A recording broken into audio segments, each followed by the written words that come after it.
Então, tudo que acontecia em casa, tudo que meu padrasto fazia, bala de coco, fazia pão, eu ia vender.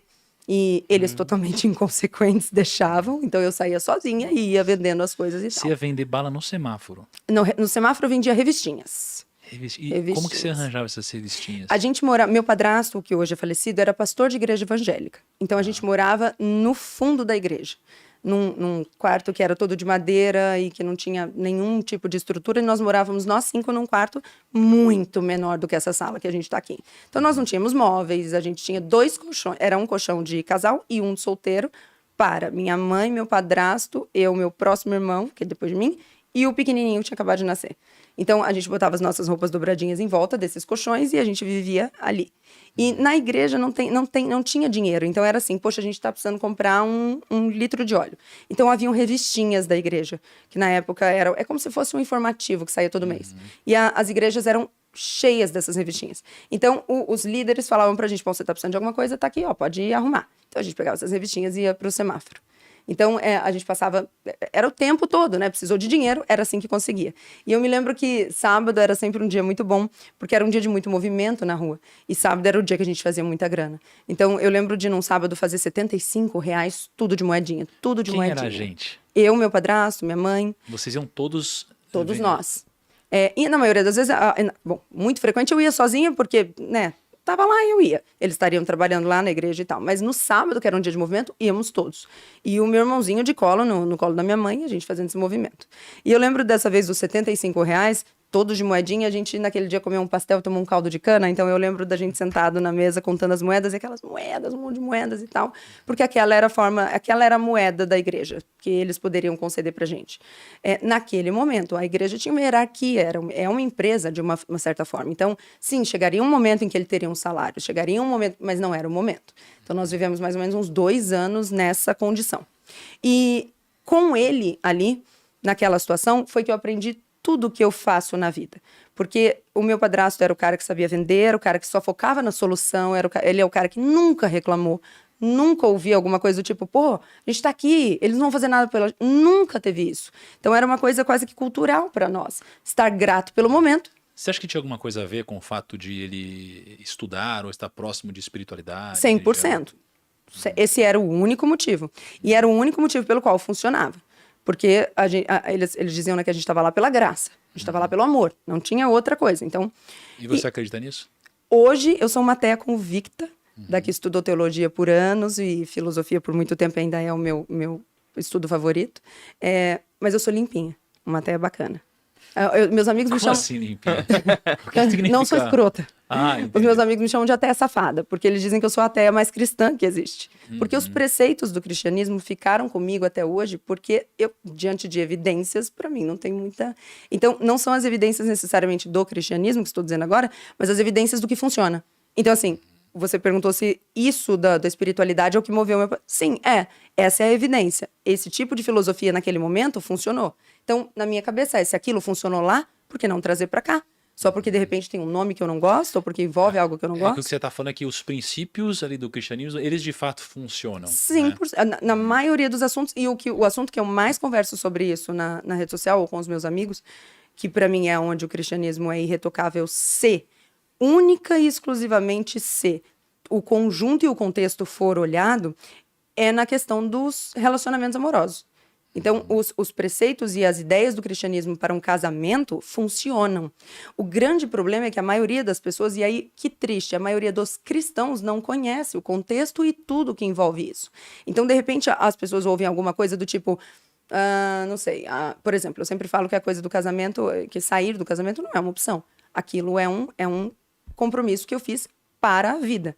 E aí, quando alguém ouve isso, as pessoas que não conhecem o preceito todo, elas vão dizer, gente, isso é um absurdo, e se eu não estiver feliz? Isso é um absurdo, e se ele me tratar mal? Isso é um absurdo, como eu sempre digo, é o contexto todo. É que se um casamento for acontecer nos preceitos cristãos, a ideia é que a mulher esteja para Jesus Desculpa, esteja para o homem como a igreja esteve para Jesus, e que o homem esteja para a mulher como Jesus esteve para a igreja. Então, Jesus para a igreja, quando eu digo, eu estou dizendo das pessoas, né? Não uma igreja. Mas Jesus vem até aqui e não só perdoa os pecados, ele paga a pena pelos nossos pecados. Esse é o nível do amor dele. Então, um homem num preceito cristão em um casamento tem esse nível de comprometimento, amor e dedicação pela mulher dele. Então, não é como se essa mulher fosse em algum momento falar, tá horrível ficar aqui. Não, há um preceito, há um contexto em que aquilo gira. Então, esse contexto funciona. Sabe, você fala sobre, você falou, com certeza, um dos grandes motivos de o meu padrasto agir como ele agia e até muito do que você aprendeu, teve a ver com o fato de você estar inseridos no ambiente de igreja, espiritualidade na época e tal. Eu estava fazendo uma reflexão um dia desses sobre o seguinte, eu gosto muito de olhar para o que funcionou, assim como você disse, para ver o que funcionou por muito tempo e logo, segundo o efeito Lindy, deve continuar funcionando por muito mais tempo. A probabilidade é grande. E aí eu pensei, caramba, qual que é a iniciativa empreendedora mais bem-sucedida da história? Aí, qual que é? Qual a empresa? Eu falei, a igreja. Né? Uma grande iniciativa empreendedora que está aqui desde sempre. Né? E aí você começa a prestar atenção em como a igreja funciona, tirando a ótica da fé, mas sobre a ótica de business e princípios. Né? E aí você começa a ver similaridades com os negócios que dão certo hoje. Sim. Então, por exemplo, eu chamo a nossa audiência de primos. Então a gente se identifica assim, são os primos e tal. Na igreja, as pessoas chamam de irmãos. Sim. Não é? Então você tem uma comunidade muito forte. Sim. Aí você olha para símbolos, né? Poxa, a igreja você tem lá uma cruz. É o símbolo mais fácil que existe de ser desenhado. Pô, na sua empresa tem um símbolo tão fácil quanto esse de ser desenhado, né? Pô, o marketing lá atrás você colocava a igreja nos lugares mais altos de todos, né? Com um ponto mais alto de todos. Poxa, então você já tinha uma forma de identificar aonde que estava, né, o seu negócio, o seu produto, o seu serviço. Você tem o customer service da igreja, né? Então você vai lá se confessar, aí você diz tudo que tá ruim na sua vida, você vai ver uma pregação, eles pregam exatamente o que você falou. Você fala, caraca, é o que eu precisava. Né? E numa empresa, você perguntou pro seu cliente o que ele quer que melhore, e você vai fazer exatamente isso. Né? Aí como que a gente sabe que está errado ou certo falar alguma coisa em relação ao cristianismo? Porque tem a Bíblia, tem o manual. Né? Então você fala, não, se tá ali, né, é o manual, né, do cristianismo, digamos assim. Na empresa, se alguém erra num processo, você fala, bom, já não tinha um processo? Tem que ter um manual. Então assim, para mim, é muito interessante olhar para a igreja, tem sob uma ótica de checklist. Sim. É um checklist de negócio. E para mim, uma das partes mais interessantes de olhar dessa forma é a grande questão, e isso também é uma pena que a maioria dos cristãos não se atentem, é o fato de que o Velho Testamento e o Novo têm uma pegada diferente. É como se a gente começasse uma empresa de uma forma bem rígida, dizendo é assim, é assim, é assim, e de repente, ao longo de muitos anos, a gente falasse, cara, eu acho que tá faltando aqui. E você que criou a empresa tem um amor por ela, então você diz, bom, então eu não tô pela lei. De repente eu vou botar o amor. Então, quando Jesus vem e traz o amor como nova lei, ele muda praticamente tudo que se fazia antes. Então, antes você veria um pecador e você, se pegasse essa mulher em pecado, você apedrejaria até a morte. E Jesus chega e, na verdade, é como se ele fosse um grande black bloc do momento. Porque a galera vem e pega ele e diz, e aí, ó, tá escrito isso aqui no regimento, vai fazer ou não vai fazer? E ele vem e coloca um outro regimento ali, um regimento de amor. E esse regimento de amor é o ponto onde eu falo que pena que os cristãos não veem necessariamente isso todos, não veem necessariamente isso, porque muito do que a gente vê e condena na espiritualidade e nas pessoas que têm essa religiosidade maior é justamente o que Jesus não disse para fazer. Mas sabe o que eu acho? É que eu acho que a maioria dos cristãos nunca leram a Bíblia. Eu tenho certeza absoluta. Não é? Então, o que acontece? Eu comecei a perceber isso, porque eu sou cristão, me converti recentemente e tal, e o que eu comecei a perceber?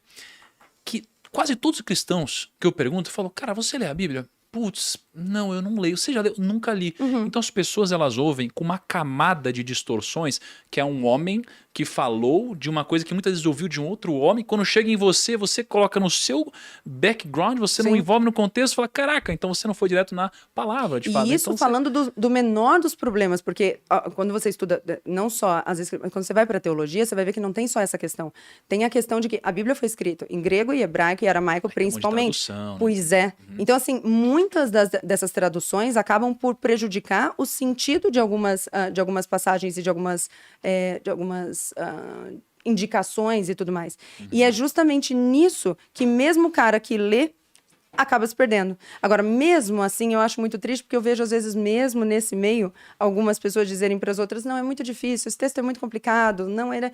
E eu acho que vale a pena se colocar no desconforto de tentar pelo menos está em contato com aquilo que é o regimento, a base de tudo que se faz. Ó, eu